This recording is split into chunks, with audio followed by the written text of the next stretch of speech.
Arizona Territory, 1879. The desert sun was dropping low, bleeding red across the crooked roofs of Bisbee. Inside the broken Spur Saloon, the air was thick with cigar smoke, sweat, and something meaner, the kind of silence that only came before something real bad. Francesca Bell stood on a makeshift platform made from whiskey crates, her hands tied in front of her. Her dress was torn, dusty, and the buttons down the front were half missing. Her green eyes burned, not with fear, but fury. She refused to cry. Not for these men. Fresh blood, boys, barked Jeb Tomlin, the saloon owner, with a voice like gravel dragged over iron. He grinned wide as he paced before the crowd of miners, ranch hands, and drifters. A fine young lady, good for company, good for keeping warm. We start the bidding at $20. The crowd hooted, boots stomping. Coins clinked onto tables. Francesca clenched her jaw. She had come to Bisbee looking for work as a seamstress after her father died back in Oklahoma. Instead, she had been grabbed off the street by Jeb's men before she even made it to the boarding house. The first bid came in. Then another. Louder, bolder. A man in the back shouted $50, laughing. Then the saloon doors slammed open. A gust of wind kicked up the dust. Standing in the doorway was a tall man with a battered tan hat, a cracked leather duster, and a revolver slung low on his hip. He looked like he had ridden through hell. His clothes were caked with dirt, and his eyes were storm dark. "That's enough," the man said, voice low but clear, cut through the racket like a knife. Jeb squinted. "Who the hell are you?" The man walked forward, slow and sure, boots thudding on the wooden floor. "Name's Rowan Kane." Francesca's eyes locked on him. There was something wild in him. Something dangerous, but not cruel. "You got money, Kane?" Jeb sneered. "This ain't charity." Rowan reached into his coat and tossed a heavy coin pouch onto the table. It hit hard. "There's 200 in there. More than every man here put together bid. And she walks out with me right now." The room went quiet. Jeb looked at the pouch, then at Francesca. "You buyin' her for the night or for keeps?" Rowan's jaw tightened. "I ain't buyin' her. I'm ending this." Jeb laughed, but it was nervous now. "You don't run this town, Kane." Rowan stepped up onto the platform. He pulled a knife from his boot and cut the ropes from Francesca's wrists. She stumbled and he caught her gently by the shoulders. "You all right?" he asked, eye scanning her face. Francesca nodded, voice shaky but strong. "I will be." Rowan turned back to the room. "Anyone want to stop us?" Not a soul moved. Rowan led her through the saloon, his hand steady at her back. As they stepped into the street, the last of the sun dropped behind the hills. The air turned cool. They walked in silence for a few minutes down the dusty road and past the outskirts of town. When they reached a cluster of cottonwoods near a dry creek, Rowan stopped. "You got anywhere to go?" he asked. Francesca shook her head. "No family left. I came here alone. Thought I could make something for myself. Stitched dresses, men's shirts." Her lips twisted. "That was foolish." "Not foolish," Rowan said. "Just unlucky." She looked up at him. "Why did you help me?"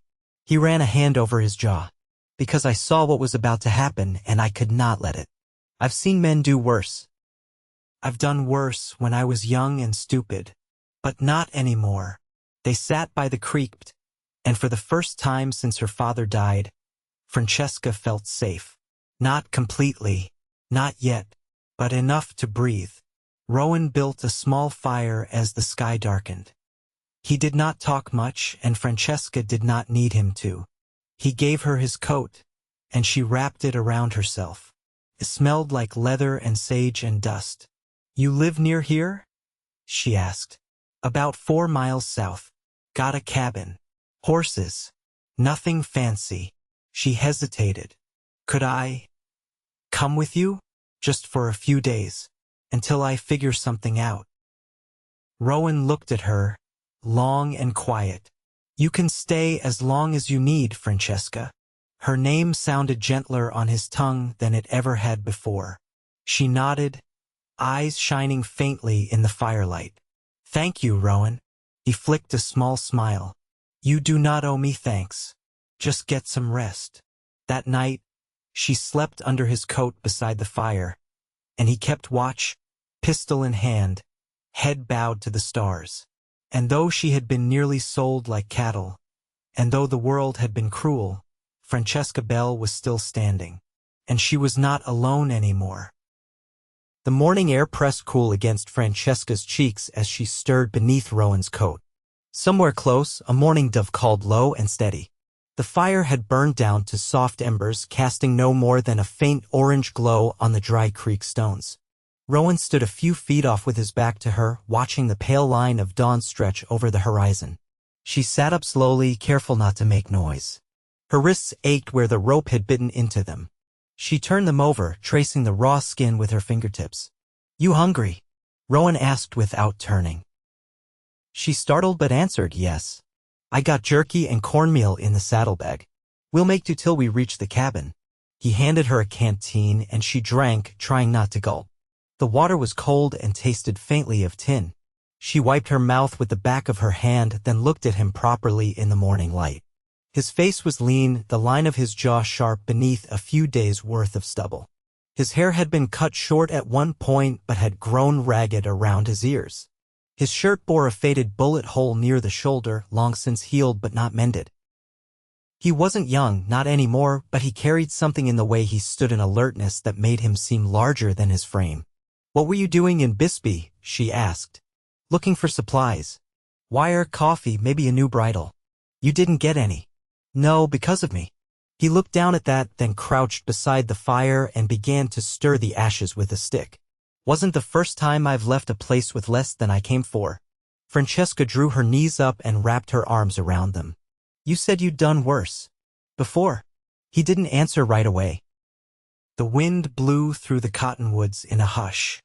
"I rode with a crew out of Yuma once. Thought I was tough enough to keep up. We ran freight, mostly. Sometimes freight meant whiskey. Sometimes it meant gold. Sometimes it meant people." Her heart stilled. "I didn't ask questions back then," he went on. "Didn't stay long either. One run north, we left a girl behind. She was no older than you. Tied to a wagon wheel for the next crew to pick up." Francesca's voice was low. "You left her." "I did." She nodded once, then looked away toward the sun creeping over the hills. "I don't know if that makes me a monster," he said, "but I remember her face. And yours reminded me." They packed up in silence. Francesca helped fold the blanket, her fingers stiff but steady. Rowan saddled his horse, a rangy buckskin gelding with a white blaze down its nose. He didn't offer her the reins, but he helped her mount and adjusted the stirrups without a word. The ride south took most of the morning. The trail dipped through dry gullies and across scrubby flats dotted with prickly pear and mesquite. Vultures circled lazily above, and once they passed the broken remains of a wagon wheel half buried in sand. Francesca didn't ask about it. By noon, they reached a narrow arroyo flanked by sandstone ridges. Hidden beyond a bend stood a small cabin built from sun-bleached logs and chinked with red clay. A stone chimney leaned slightly to the east, and a lean-to stable stood behind it, half-shadowed by a cottonwood. Rowan dismounted first and helped her down. "It's not much." She looked around. The roof held. The windows had shutters.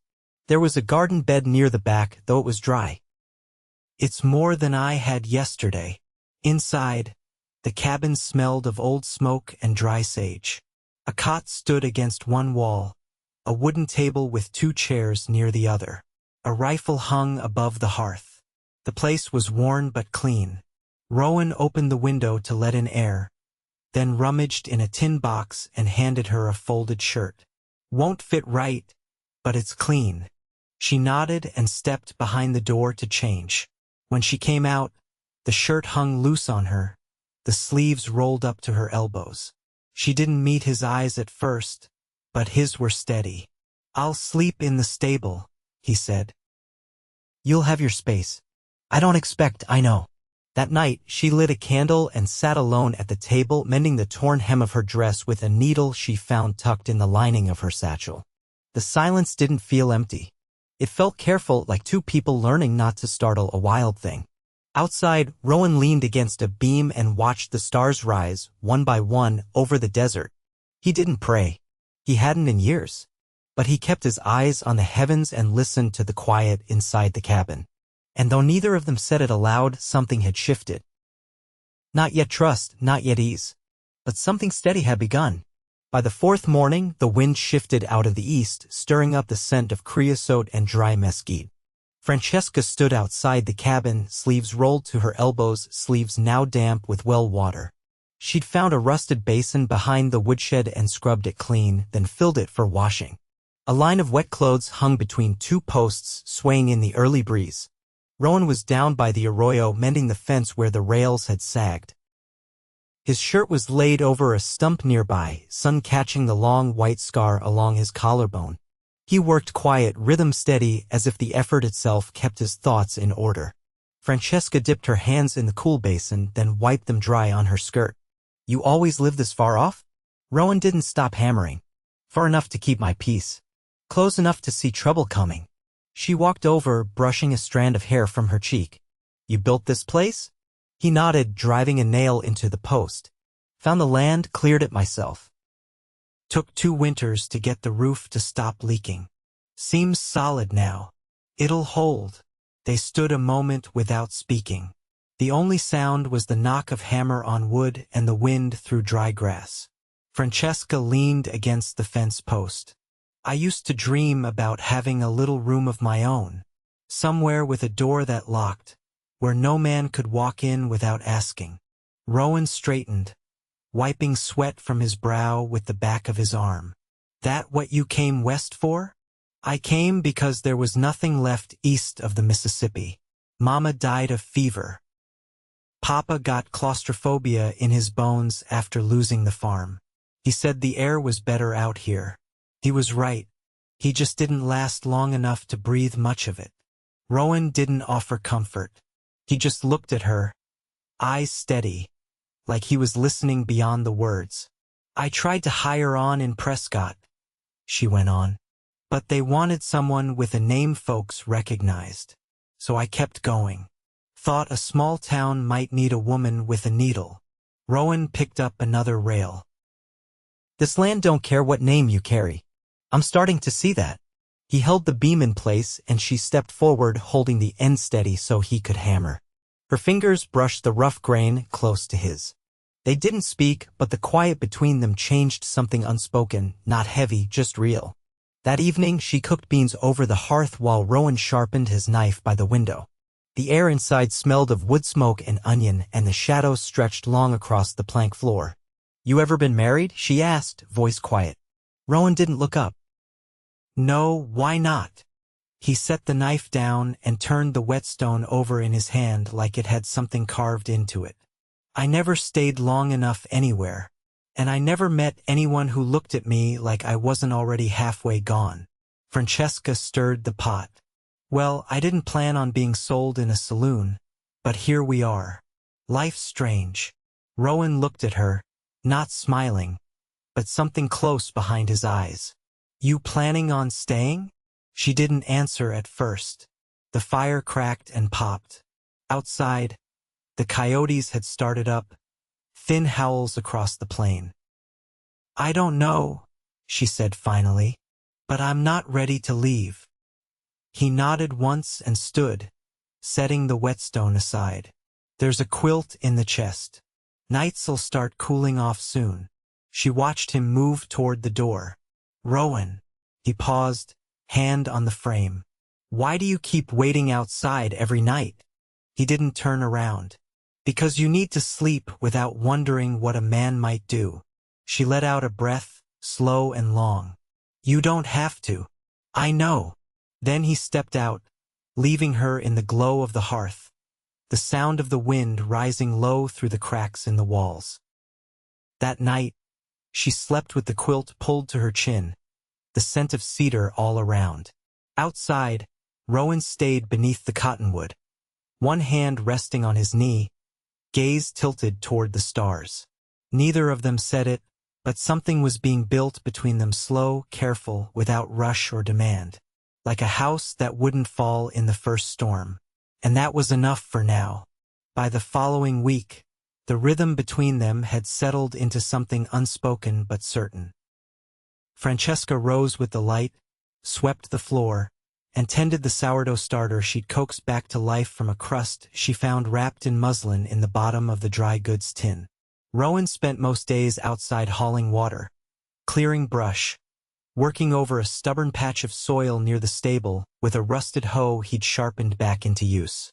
One morning, she found him standing beneath the cottonwood with his sleeves rolled to the elbow, his gaze fixed on the horizon. A hawk circled far off, its cry sharp and thin. "You waiting for something?" she asked, brushing flour from her hands. He didn't turn. "Saw a rider 2 days back. Didn't come close, but he was watching." She stepped closer, her voice low. "You think it's someone from Bisbee?" "Could be. Could just be a drifter. But I don't like the way he sat his horse." "Meaning?" "Meaning he wasn't looking for water. He was marking the land." A gust stirred dust between them. Francesca folded her arms. "I don't want to run again." "You won't," Rowan said. "Not unless we have to." Later that afternoon, they walked the line of the property together. Rowan carried his rifle slung across his back, and Francesca held a small sack of dried corn, scattering it near the fence posts for the quail that had started nesting nearby. Her steps slowed near an old tree stump, half-rotted and ringed with wild sage. "Can I ask you something?" she said, her voice cautious. Rowan glanced over at her. "You can ask. Why didn't you ever leave Arizona? After what happened with your old crew?" He shifted the rifle higher on his shoulder. "Because leaving wouldn't have changed what I did. Or what I didn't do." He kept walking a few paces, then stopped and looked back at her. "Most men run when they can't live with themselves. I figured I'd stay and try to be someone I could live with." She nodded, but her eyes stayed on the stump. "You ever miss it? The writing, the money?" "No," he sounded sure. She hadn't expected that. As the sun dipped low, they returned to the cabin. Francesca pulled a handful of carrots from the ground behind the shed, thin and crooked but sweet-smelling. She wiped the dirt on her apron and held them up to Rowan, who leaned against the doorframe, arms crossed. "They're small," she said. "They're yours," he replied. That night, a thunderhead rolled in from the west. The wind picked up just after dusk, and the air turned heavy with the smell of rain. Rowan secured the shutters while Francesca stoked the fire higher. She stood near the hearth, rubbing her hands together. "Storms scare me sometimes," she admitted. "Not the lightning. The sound reminds me of when the roof collapsed back home. I was under it." Rowan didn't speak right away. He placed another log on the fire, careful, precise. "You don't have to be afraid here," he said. "This roof's been tested." She looked at him, then really looked, and something passed between them, quiet and full of weight. He didn't move closer, didn't touch her, but the space between them felt smaller than it had in days. "I'm not afraid because of the roof," she said, barely above a whisper. The storm broke just after midnight. Rain beat against the shutters in thick waves. Inside, the candle burned low. Francesca sat near the window, watching the streaks of water run down the glass. Rowan sat across from her, legs stretched out, the rifle resting nearby. "You ever think about leaving this place behind?" she asked suddenly. He looked at the flame. "Not until now." Francesca's breath caught, but she didn't look away. "What changed?" "You did." Outside, the storm rolled on, but inside the cabin, something steadied. She reached for the quilt draped over her chair and unfolded it across her lap. Then she nodded to the floor beside her. "You can sit here," she said. Rowan stood, crossed the room, and lowered himself beside her. Not touching, not speaking. Just there. They sat like that for a long while, the thunder folding over itself in the distance, the candle sputtering low. When the wick finally gave out, and the room fell into darkness, neither of them moved. The storm would pass. They both knew that. But the quiet between them that was staying. The morning after the storm, the land smelled of damp earth and pine pitch. Water pooled in the low places, and the arroyo held a thin, trickling stream for the first time since spring. Francesca laid out the bread she had baked at dawn, setting it to cool on the kitchen shelf. The crust had split unevenly, but the scent was rich and alive, like something long forgotten that had finally come home. Rowan was already outside, boot deep in the soaked pasture, checking the fence line again.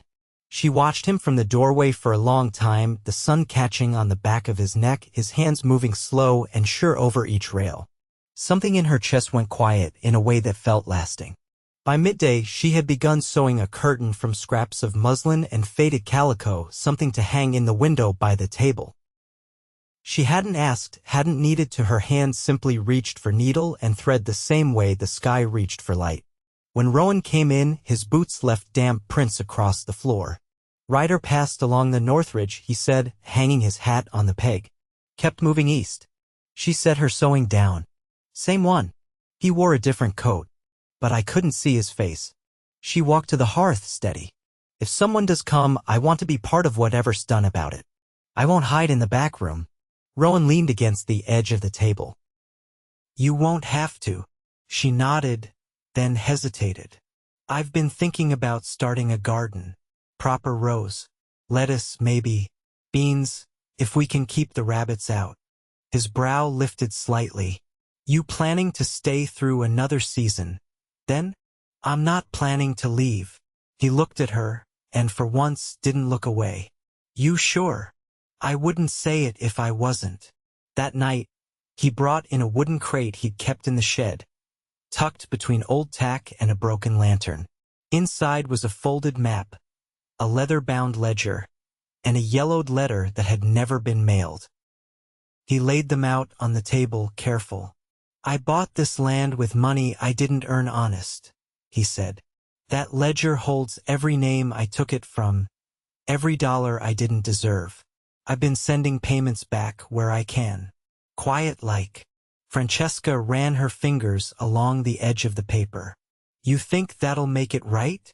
"No, but I think it's a start." She reached for the letter, unfolded it. "This one didn't go out. It was meant for a woman in Texas. I lied to her once, told her I'd be back with gold and a ring. I never went back. She married someone better." Francesca folded the letter again, her voice soft. "You still carry it?" "I need to remember who I was so I don't turn into him again." She looked up at him.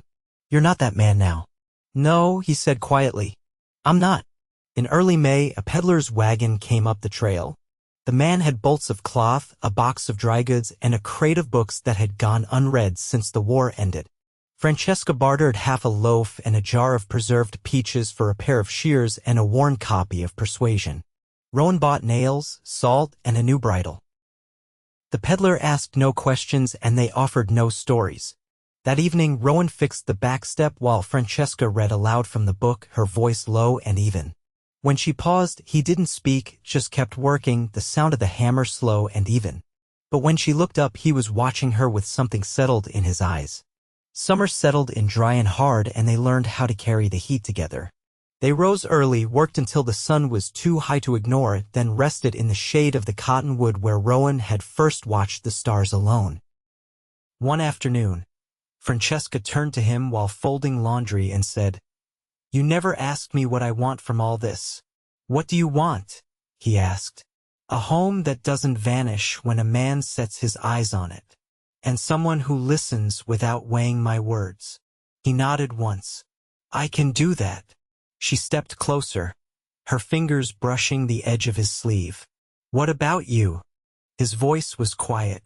"I want to grow old with someone who knows who I've been and doesn't flinch." Francesca rested her hand against his chest. "Then we've both found what we came west for." On the first cool day of September, Rowan asked her to walk with him to the ridge. They climbed slow, the wind dry and sweet with juniper. At the top, he took something from his pocket, a ring fashioned from braided wire, the kind used to mend fences, burnished and clean. "It isn't gold," he said, "but it's strong. And it's honest." Francesca reached for his hand. "That's all I ever wanted." They married quietly with no witnesses but the sky and the cottonwoods below. She wore a dress she had sewn from the peddler's fabric and he wore his cleanest shirt. There was no preacher, no papers, only two people who had built something with their hands and decided to keep it. That winter, she planted garlic along the southern wall. He built her a rocking chair from pine. The fence held. The bread rose. The stars returned each night, and neither of them kept watch alone. Years passed, but the cabin stayed upright and the roof never leaked again. And every morning, Rowan poured her coffee first. Every evening, Francesca pressed her cheek to his shoulder as the light faded. They never spoke again of Bisbee or the girl he had left behind or the men who once rode with him. Those ghosts stayed buried, quiet under the dust and time. What they had was real and steady and full, and it never left.